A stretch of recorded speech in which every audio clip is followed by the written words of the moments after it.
ಅದರಲ್ಲೂ ನಾನು ಹ್ಯಾಂಡಿಕ್ಯಾಪ್ಟು. ಆ ಹ್ಯಾಂಡಿಕ್ಯಾಪ್ಟ್ ಆಗಿರೋದ್ರಿಂದ ಈಗ ಮತ್ತು ಬೋರು ನೀರು ಬಂದು ಏನೋ ಇಷ್ಟ ಮಕ್ಕಳಿಗೆ ಜೀವನ ಮಾಡ್ಕೊಳೋದಕ್ಕೆ 4 ಬೆಳೆ ಇಟ್ಕೊಂಡು ಈಗ ರೇಟು ಬಂದಿದೆ. ಟಮಾಟ ಬೀನ್ಸ್ ಹಾಕಿದ್ದೀವಿ. ಈ ವರ್ಷದಲ್ಲಿ ನಮ್ಮ ತಂದೆ ತಾಯಿಗಳು ಮಾಡಿರೋಂಥ ಪುಣ್ಯ ನಮ್ಮ ಮಕ್ಳಿಗೂ ಒಳ್ಳೇದಾಗ್ತಾಯಿದೆ ಸ್ವಾಮಿ. ಅಷ್ಟೇ ನಾನು ಹೇಳೋಕ್ಕೆ ಇಷ್ಟಪಡ್ತೀನಿ. ಈಗ ಪ್ರದೀಪ್ ಸರ್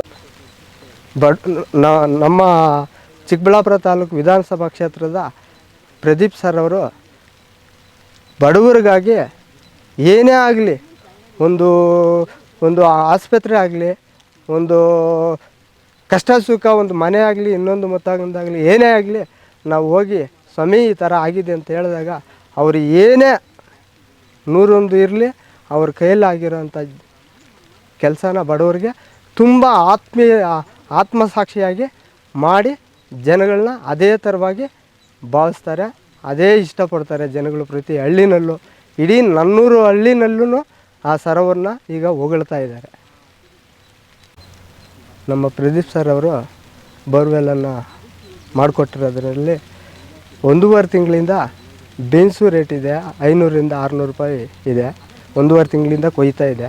ಮತ್ತು ಟಮಾಟ ಒಂದು ವಾರ 15 ದಿವಸದಿಂದ ಶಾಂಪಲ್ ಆಗಿದೆ, ಅದು 700ರಿಂದ 800 ರೂಪಾಯಿ ಹೋಗ್ತಾಯಿದೆ. ಈ ಸರ್ ಅವರು ಪ್ರದೀಪ್ ಸರ್ ಅವರು ಮಾಡಿಕೊಟ್ಟಿರೋಂಥ ಅನುಕೂಲ ನಮಗೆ ಜೀವನ ಪರ್ಯಂತ ನಾವು ನಮ್ಮ ಮಕ್ಕಳಿಗೂ ಹೇಳಿ ನಾವು ಈ ಥರ MLA ಸಾಹೇಬರು 24-25ನೇ ಸಾಲಿನಲ್ಲಿ ಗಂಗಾ ಕಲ್ಯಾಣ ಯೋಜನೆಯಲ್ಲಿ ಆಗಿರ್ತಕ್ಕಂಥ ಬೋರ್ವೆಲ್ಲನ್ನು ಇಂಥ MLA ಸಾಹೇಬರು ನಮಗೆ ಅನುಕೂಲ ಮಾಡಿಕೊಟ್ಟಿರೋದ್ರಿಂದ ನೀವು ಯಾವತ್ತೂ ಮರಿದಂಗೆ ನೆನಪಲ್ಲಿಟ್ಕೊಂಡು, ನೆನಪಿನ ಕಾಣಿಕೆನೇ ಆಗಿ ಇಟ್ಕೊಂಡು ಬದುಕಿ ಬಾಳಿ ಅಂತ ನಮ್ಮ ಮಕ್ಕಳಿಗೆ ಸಮೇತವಾಗಿ ಹೇಳಿ ನಾವು